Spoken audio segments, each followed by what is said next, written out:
My name is Emma, I am 32 years old, and I live in a quiet suburban town in the United States. My father always said family comes first, but he didn't mean my family. He meant his comfort, his image, and his golden child, my sister, Jennifer.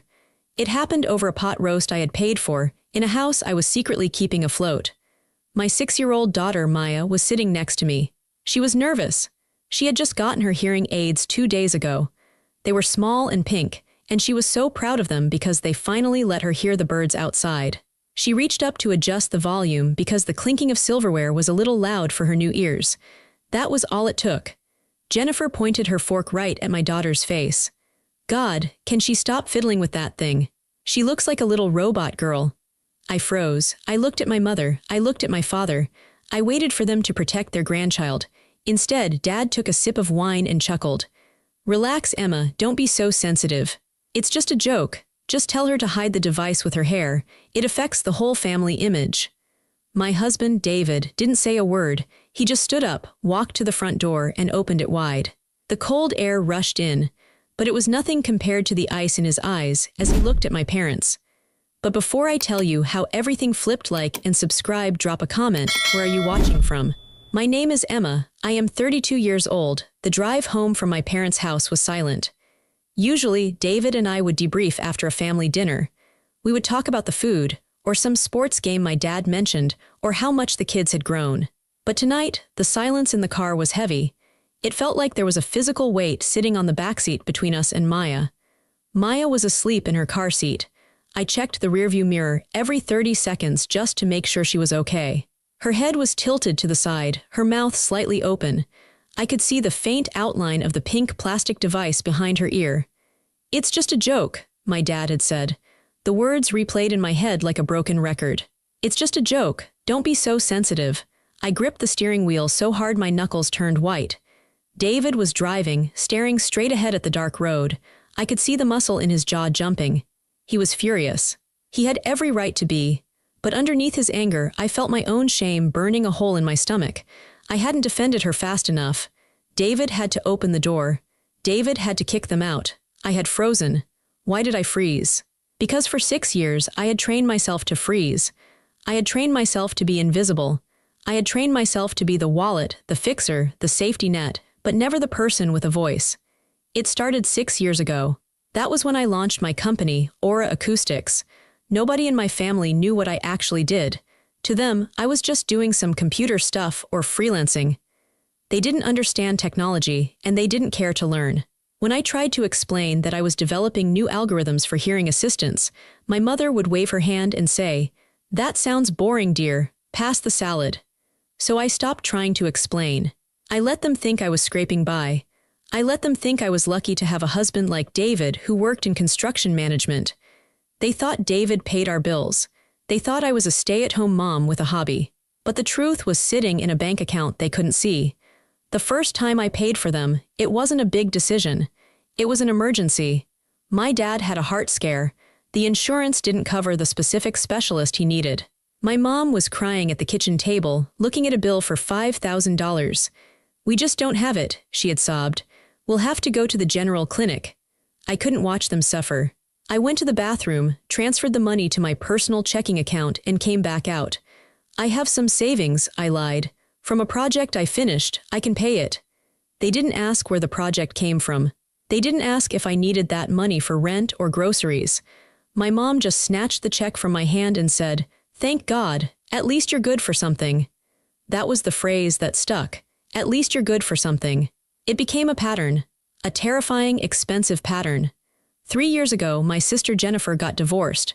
She wanted her kids, Leo and Sarah, to go to Westbrook Academy. It is the most elite private school in the state. The tuition is $45,000 a year. Per child. Jennifer didn't have a job.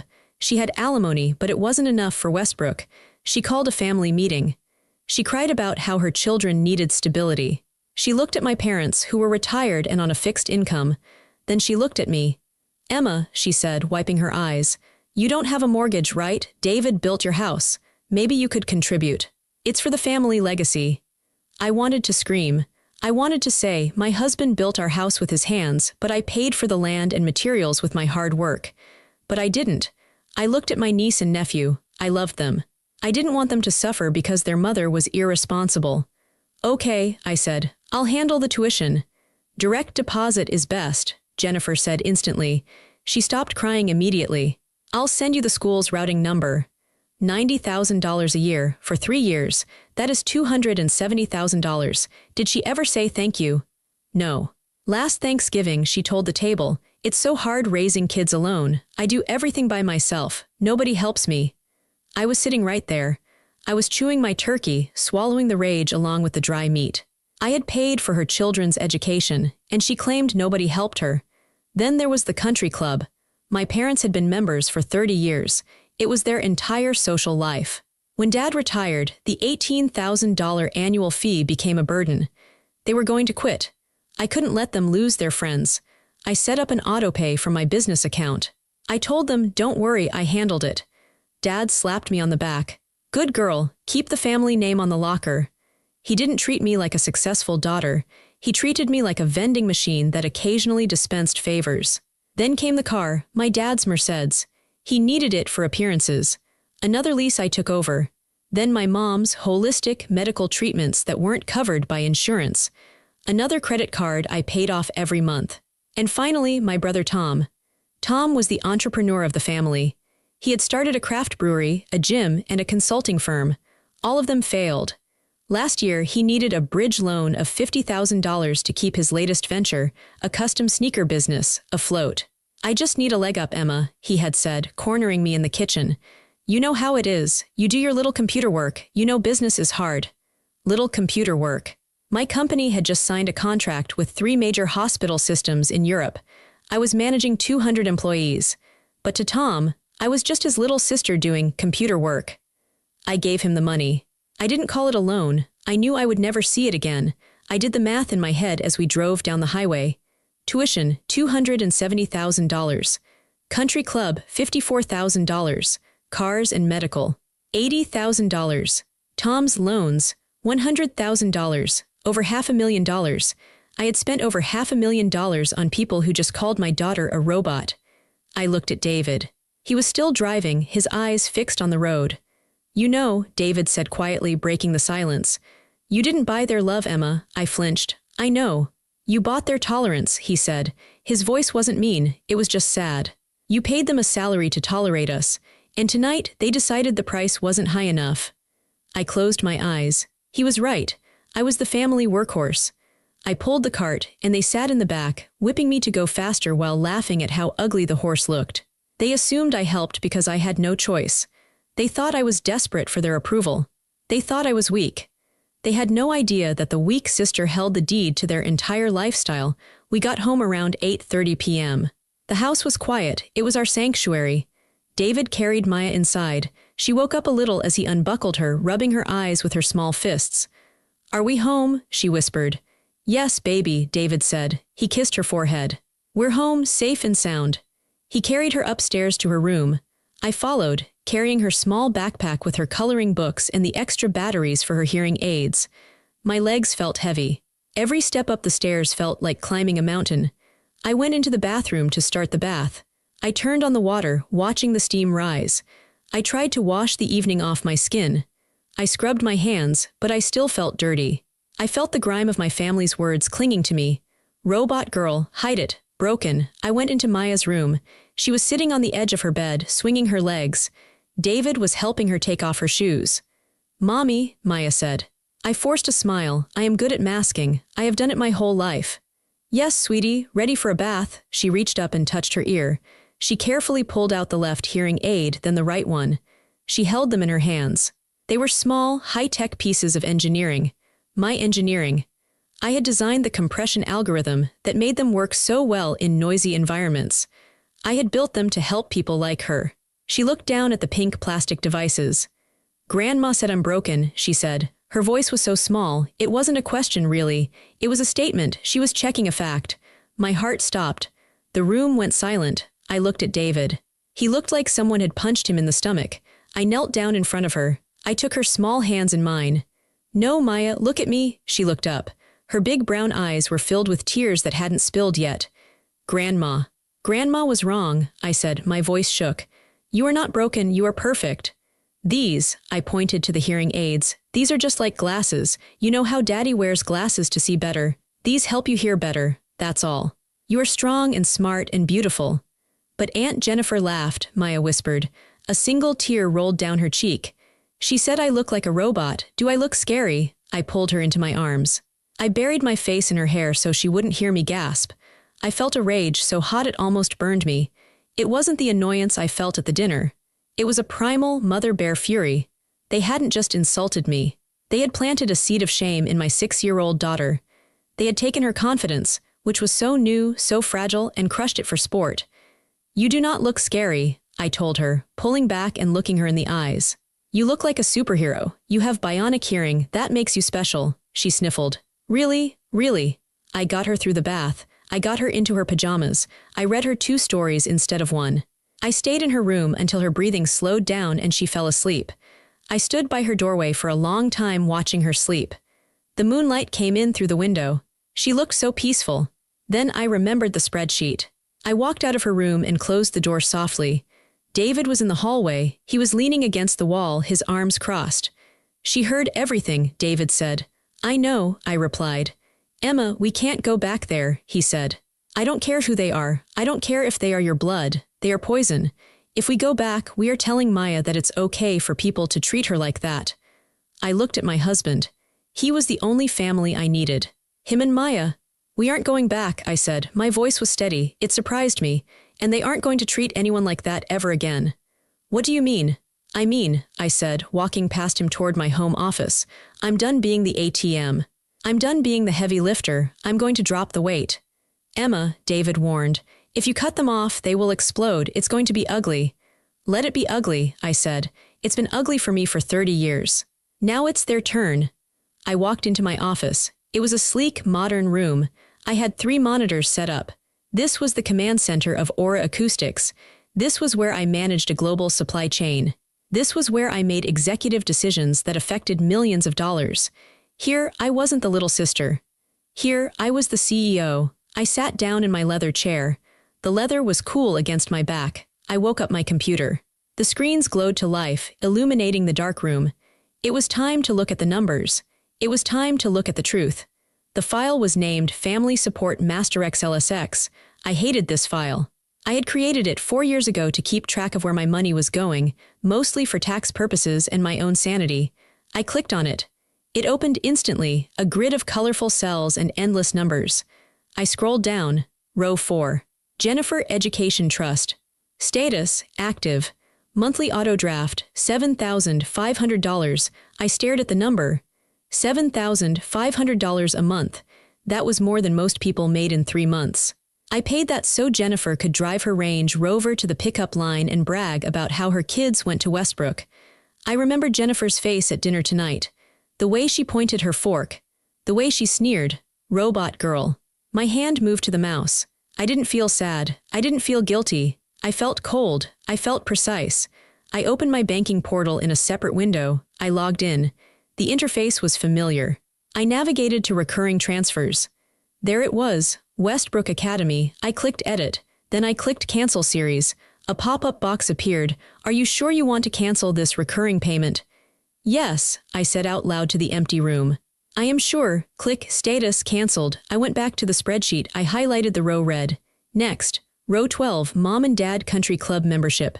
Status Active. Monthly autodraft, $1,500. I thought about my dad. It's just a joke. Don't be so sensitive. He cared more about his golf handicap than his granddaughter's dignity. He wanted the prestige of the club, but he didn't want the daughter who paid for it. He wanted the money, but he didn't want the connection. Fine, he could have the connection or lack thereof. I went to the bank tab, found the country club transfer. Click Cancel, Confirm, Gone. I felt a strange sensation in my chest. My heart was beating slower, not faster. It was a release. Every click was like cutting a heavy sandbag off a hot air balloon. I was getting lighter.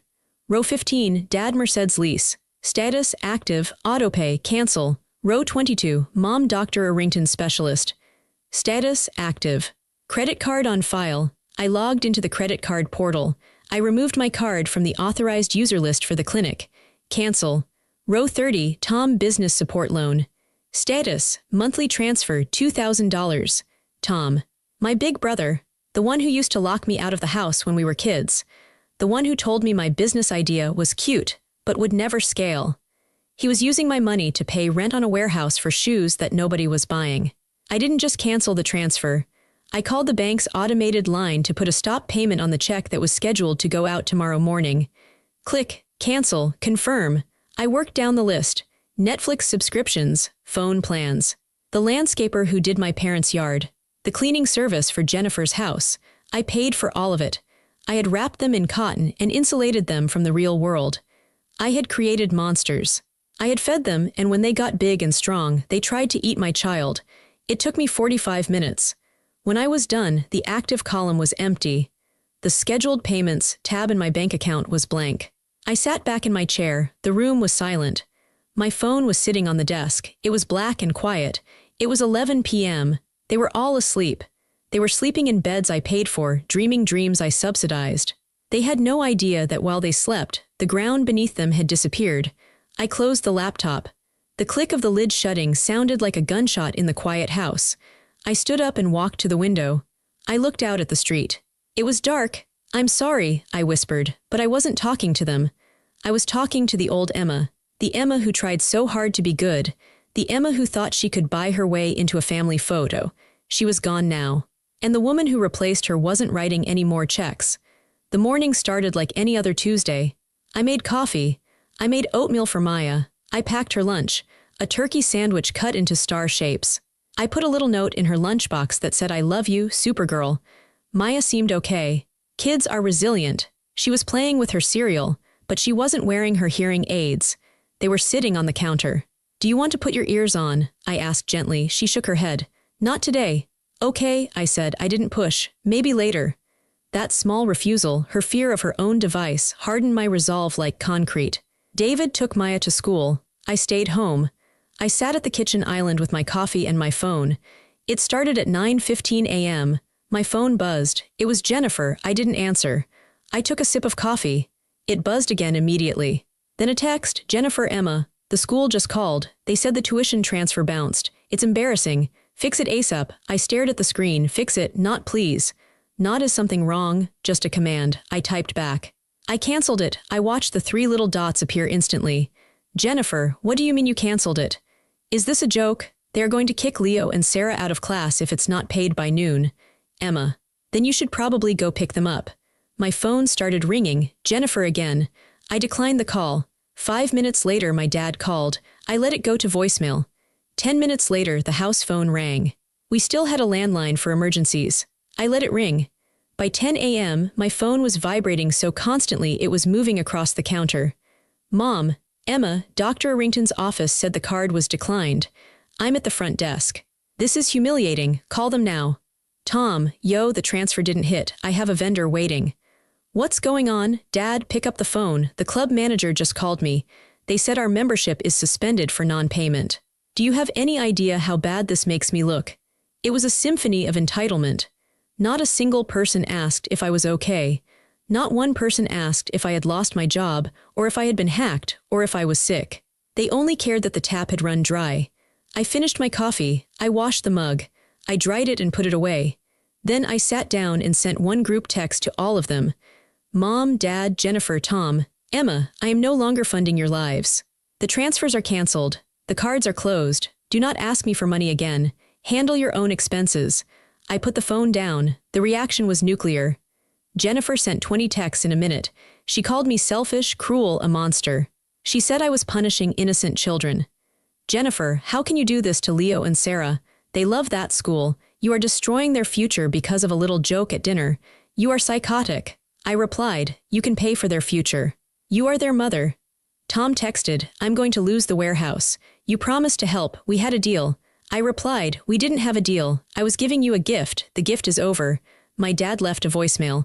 I listened to it on speakerphone. His voice was shaking with rage. "Emma, you listen to me. You fix this right now. You don't embarrass this family. You don't hold money over our heads like some tyrant. You unfreeze those accounts or don't bother coming to Christmas." I laughed. It was a dry, humorless sound.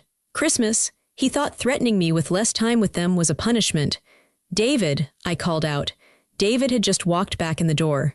Yeah, we're free for Christmas, I said. He looked at my phone, which was lighting up like a disco ball. He looked at the calm expression on my face. They noticed, he asked. Oh, they noticed, I said. Jennifer is getting kicked out of Westbrook. Dad lost the club. Mom is stuck at the doctor's office. Are you okay? David asked. He walked over and put his hands on my shoulders. I took a deep breath. Was I okay? My family hated me. They were calling me names. They were panicking. Their lives were falling apart because I refused to carry them anymore. But then I looked at the counter where Maya's hearing aids were sitting. I thought about her face when she asked if she was broken. I'm better than okay, I said. I'm free. But it wasn't over. I knew them. They wouldn't just text and call. They would come here. They would demand a face-to-face. They would try to bully me into submission like they always did. They thought I was just throwing a tantrum. They thought I would cave in an hour. They were about to find out that I wasn't just a sister or a daughter anymore. I was a CEO who had just fired her worst employees. Around noon, a car pulled into the driveway. It was my parents. Dad slammed the car door so hard I felt it in the floorboards. Here we go, David said, stepping in front of me. No, I said, moving him aside gently. I've got this. I walked to the front door. I didn't open it. I waited. Dad pounded on the glass. Emma, open this door. We need to talk. I unlocked it and opened it. I stood in the doorway. I didn't invite them in. What is wrong with you? Mom screamed. She looked frantic. Her hair was messy. Do you know how embarrassing it was? The receptionist cut up the card in front of me. You cut us off, Dad shouted. His face was red. Because of a joke. You ruined the family over a joke. It wasn't a joke, I said. My voice was low and steady. It was abuse, and I'm done paying for my abusers to live in luxury. Abusers, Dad scoffed. We are your parents. We gave you life. And I gave you a lifestyle, I said. For 6 years, I paid for everything, and you treated me like dirt. You treated my daughter like a freak. We didn't, Mom cried. We love Maya. Jennifer was just. She was just stressed. She didn't mean it. She meant it, I said. And you laughed. You all laughed. So what? Dad yelled. You're going to bankrupt us. You're going to let your brother fail. You have the money. We know David makes good money. You're just being greedy. I stared at them. They still didn't get it. They thought this was David's money. They thought I was hoarding my husband's earnings. David doesn't pay for your lifestyle, I said. What? Mom frowned. Of course he does. You don't work, you just do your little computer thing. It was time. Come inside, I said coldly. Sit at the table, I have something to show you. They looked confused by my change in tone. They walked in hesitantly.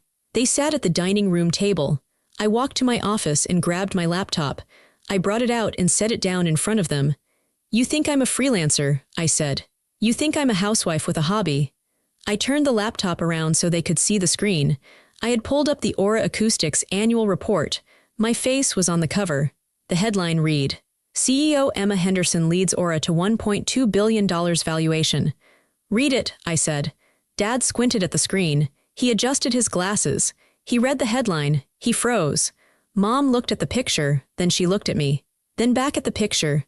CEO, Dad whispered. Billion. I own the company, I said. I built it. Every dollar you spent, the tuition, the club, the cars, came from me, from my brain, from my hard work. The same hard work you mocked. The room went dead silent. The clock on the wall ticked loudly.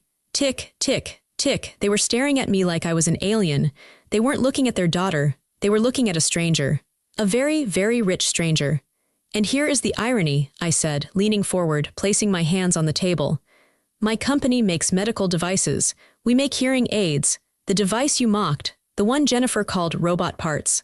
That device made me a fortune. That device paid for your country club. I saw the realization hit them like a physical slap. So, I stood up straight. Get out of my house, and don't come back until you learn some respect. But don't expect the money to ever turn back on. That part of our relationship is dead. The silence in my dining room was thick enough to choke on. My parents were still staring at the laptop screen. My face, their daughter's face, looked back at them from the digital annual report. Billion, with a B, my dad stammered. His voice was barely a whisper. All the bluster, all the anger he had walked in with had evaporated. It was replaced by shock. Yes, I said, with a B. My mother reached out a shaking hand and touched the screen as if she needed to verify it was real. But, you said you were doing freelance work. You said it was just projects? I told you I was building a company, I corrected her. 6 years ago, I told you I had a startup. You told me it was a cute hobby and asked if I could knit you a scarf instead. She flinched. She remembered. I could see it in her eyes. We didn't know, she whispered. Emma, we didn't know it was this. Because you never asked, I said. You never asked me a single question about my work, not once. You asked David about his construction jobs. You asked Tom about his failed sneaker ideas for hours. But me, you just assumed I was nobody. Dad looked up from the screen. His eyes were wide. He wasn't looking at me with pride. He was looking at me with calculation. I could see the gears turning in his head. He was doing the math. If his daughter was a billionaire, then the country club membership was nothing. It was pocket change. Emma, he said, his voice suddenly smooth, almost oily. This is incredible. Why didn't you tell us? We would have celebrated you. We would have been so proud. I felt a wave of nausea. You would have been proud of the money, I said. Not me. You would have been proud that you could brag to your friends that your daughter was rich, but you wouldn't have cared about the work. You wouldn't have cared about the science. That's not true, Mom said, trying to smile. It was a terrifying, brittle smile. We are your family. We love you. This changes things. It changes nothing, I said. It just exposes you. What do you mean? Dad asked. It means, I said, pointing at the screen, that you have been living off the very thing you mocked. You made fun of Maya's hearing aid. You called her a robot. But that hearing aid, that technology, is what paid for your Merced's dad. It's what paid for your holistic doctors, Mom. You were biting the hand that fed you, and you were laughing while you did it. Dad's face flushed red again, but this time it wasn't anger. It was embarrassment. Deep, humiliating embarrassment. He realized how small he looked. We were just joking, he mumbled again, but the excuse sounded weak even to him. You weren't joking, I said. You were cruel. And now the joke is over. Just then my phone buzzed on the table. It was Jennifer, then Tom. They are texting you, aren't they? I asked. Mom nodded. Jennifer is at the school. She can't get the transcripts unless the balance is paid. She can't enroll them in public school without the transcripts. That sounds like a problem for Jennifer, I said. Emma, Dad said, standing up. He tried to look authoritative, but his knees were shaking. You have to fix this. You have this empire. You have endless money. To you, paying her tuition is like buying a cup of coffee. Don't be petty, just pay it and we can all move past this. Petty? I laughed. You think this is about the money. You think I care about the cash? I walked over to the window. I looked out at the driveway where their car sat, the car I paid for. I would have given you everything, I said softly. I did give you everything. I would have bought you a house. I would have sent all your grandkids to college. I would have taken care of you until the day you died. I didn't care about the cost. I turned back to face them. But you hurt my daughter. You made her feel broken. And you can't buy forgiveness for that, not with $1 billion. She's a child, Dad shouted. She'll forget. She won't, I said, and neither will I pointed to the door. Leave, the lease on the Mercedes is up next month. I'm not renewing it. You might want to start looking for a used Honda. My dad opened his mouth to scream, but he looked at my face and stopped. He saw something he had never seen before. He didn't see his doormat daughter. He saw a CEO, he saw power. He grabbed my mother's arm. Come on, Linda, let's go. But Mom started. Let's go, he snapped. They walked out. They looked smaller than when they arrived. They looked old. I closed the door behind them and locked it. I leaned my forehead against the cool wood. My heart was pounding, but my hands were steady. I had done it. I had revealed the secret. And the look on their faces, the shock, the greed, the shame, was worth every penny I had ever spent. The next 2 weeks were a masterclass in consequences. I didn't do anything malicious. I didn't sue them. I didn't slander them. I simply stopped. I removed my hands from the wheel of their lives, and without me steering, they crashed immediately. Jennifer was the first to fall. She couldn't pay the Westbrook tuition. She tried to negotiate with the headmaster. She tried to cry in his office. But private schools are businesses. No money, no seat. She had to pull Leo and Sarah out mid-semester. It was a small-town scandal. Everyone knew. The perfect mom who looked down on everyone else was suddenly filling out paperwork for the local public elementary school. I heard from a friend that Jennifer had a meltdown in the grocery store when her card was declined for a bottle of expensive wine. She had to put it back. Tom was next. My brother, the entrepreneur. Without my monthly injection of cash, his warehouse rent went unpaid. The landlord locked him out in 3 days. Tom tried to call me 50 times. I blocked his number. He had to move all his unsold shoes into his garage. His wife, who had gotten used to the lifestyle I funded, was reportedly furious. She told him to get a real job.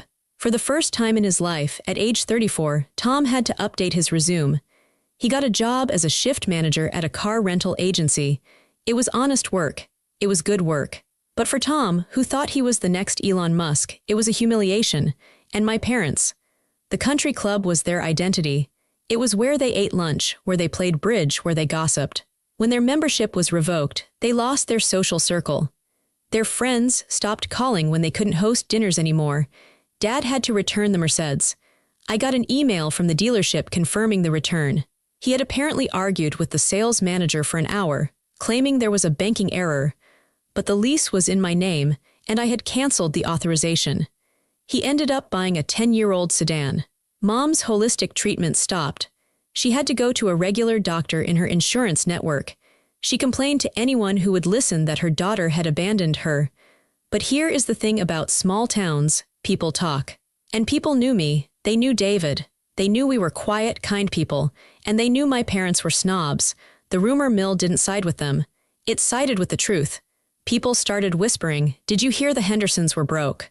Apparently, their daughter was paying for everything and they treated her like garbage. Their social standing crumbled like a sandcastle at high tide. I watched it all from a distance. I didn't feel glee. I didn't feel happy about their suffering. I just felt balanced. For years, the scales had been tipped. They took, I gave. They hurt, I healed. Now the scales were even. They were experiencing the reality of their own choices. One afternoon, I was at the park with Maya. She was on the swings, pumping her legs higher and higher. She was wearing her hearing aids. She had put them back on 3 days after the dinner.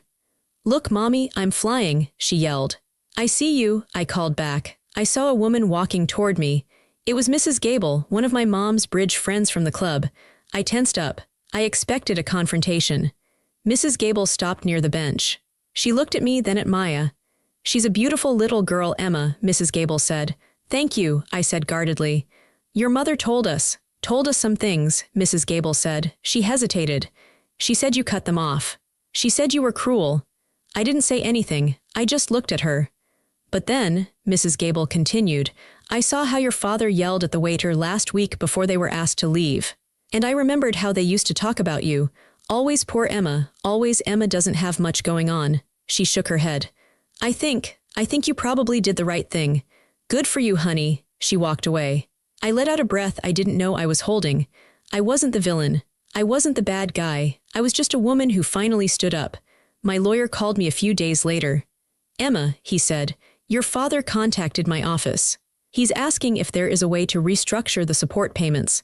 He's calling it a family stipend." I laughed. "He wants a salary for being my dad." "Essentially," the lawyer said. "He says they have become accustomed to a certain standard of living." "Tell him," I said, "that the standard has changed. Tell him the Bank of Emma is permanently closed. And if he contacts you again, bill him for the hour."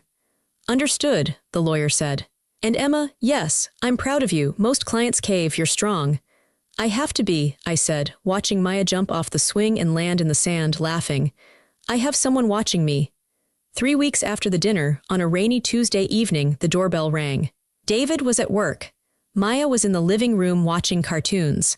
I looked at the security camera feed on my phone. It was my mother. She was alone. She wasn't wearing her usual designer trench coat. She was wearing a simple raincoat. She looked wet and small. I debated not opening the door, but she was my mother, and she was alone. I opened the door. "What do you want?" She didn't barge in. She didn't yell. She just stood there, shivering slightly. "Can I come in?" she asked. "Just for a minute, I promise I won't stay." I stepped aside. 1 minute. She walked into the foyer. She didn't go further. She dripped water onto the rug. She looked around the house, my house, as if seeing it for the first time. She noticed the artwork. She noticed the calmness. "I didn't know," she said. Her voice was shaky. "Didn't know what?" "I didn't know you were." "This," she gestured vaguely at the air. "I didn't know you were successful. I didn't know you were strong." "I was always strong, Mom," I said. "You just didn't look." She looked down at her hands. "Your father, he's angry. He's so angry. He feels like a fool." "He should," I said. "He misses the car," she said. A weak attempt at a joke. I didn't smile. I miss us," she said. Tears started to well up in her eyes. "I miss Sunday dinners." I miss the family being together. We weren't together, Mom, I said gently. We were in the same room, but we weren't together. You were with Jennifer, you were with Tom. I was just the staff, I was the sponsor. That's not true, she sobbed. I loved you, did you? I asked. Did you love me when you let Jennifer mock Maya? Did you love me when you told me to hide my daughter's disability so I wouldn't embarrass you? She flinched. The truth hit her hard. I was trying to keep the peace, she stammered. Jennifer has always been difficult. I just wanted everyone to get along. So you sacrificed me, I said.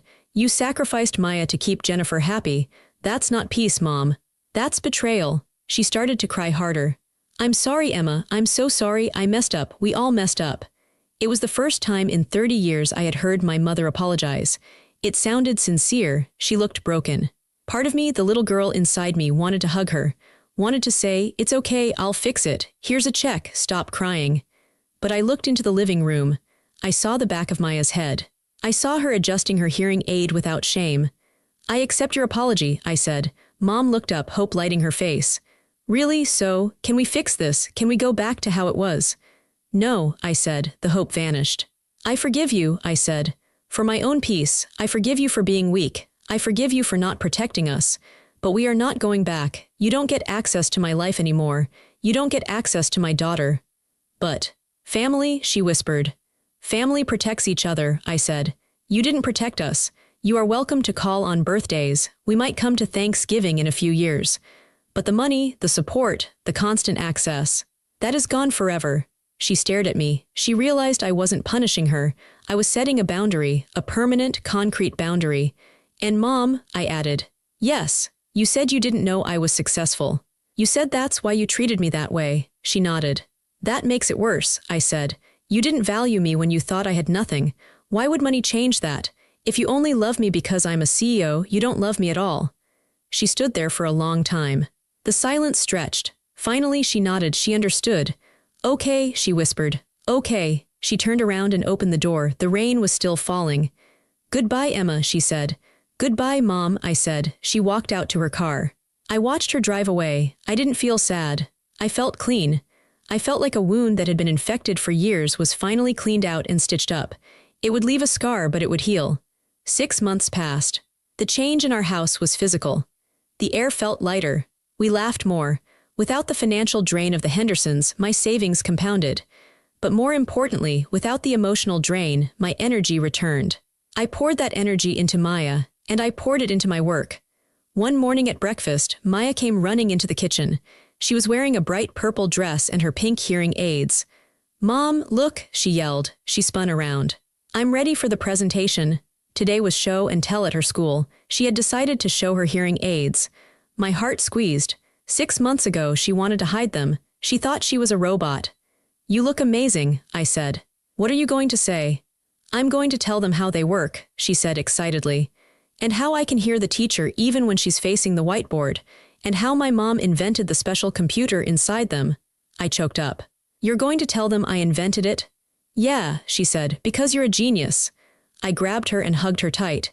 You are the genius, baby. I drove her to school. I walked her to her classroom.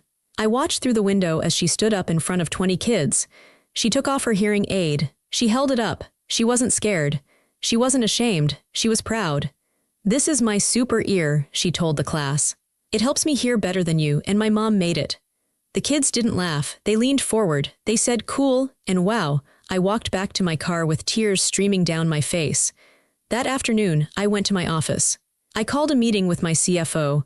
The charitable giving fund, I said. I want to restructure it. Okay, he said. What are you thinking? I want to start a foundation, I said.